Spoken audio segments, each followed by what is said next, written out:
ఇవాళ అవనిగడ్డ గ్రామం ఒకటో నెంబర్ కాలనీలో ఉన్నాం. 1వ వార్డులో సింహాద్రి కాలనీ, దీన్నే యాదవ నగరం అని అంటారు.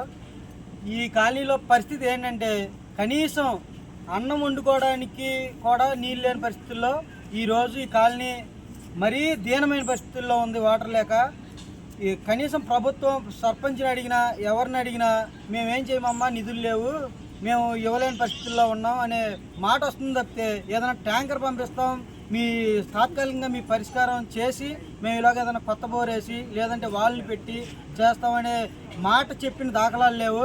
అలాగే దీనిలో భాగంగా ఇక్కడ స్థానిక మహిళలు ఎమ్మెల్యే గారికి ఫోన్ చేస్తే సరే మీరు ఆఫీస్ దగ్గరికి వచ్చి చెప్పండి అన్నారంట.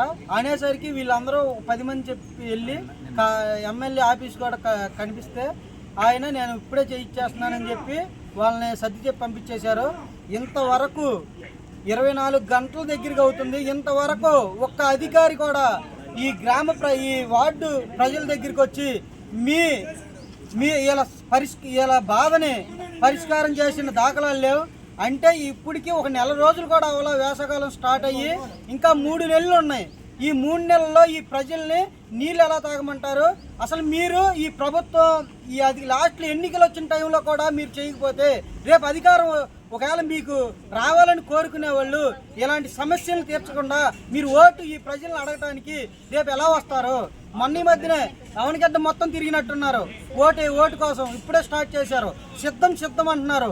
దేనికి సిద్ధం? మీరు నీళ్ళు గ్రామ ప్రజలకి నీళ్ళు ఇవ్వకుండా ఉండడానికి సిద్ధమా? లేదా ఈ గ్రామ ప్రజల్ని దుర్భరమైన పరిస్థితుల్లో నీళ్ళు లేకుండా ఈ ఎండాకాలం ప్రతి ఒక్కరిని ఇబ్బంది పెట్టడానికి సిద్ధంగా ఉన్నారా? ఈ కాలనీకి నీళ్ళు ఇచ్చిన తర్వాత ఏదన్నా ఇంకో ఊరికి గ్రామానికి కానీ ఓట్లు అడగడానికి వెళ్ళాలి. ఇలాంటి పరిస్థితి ప్రతి గ్రామంలోనూ తలపిస్తుంది.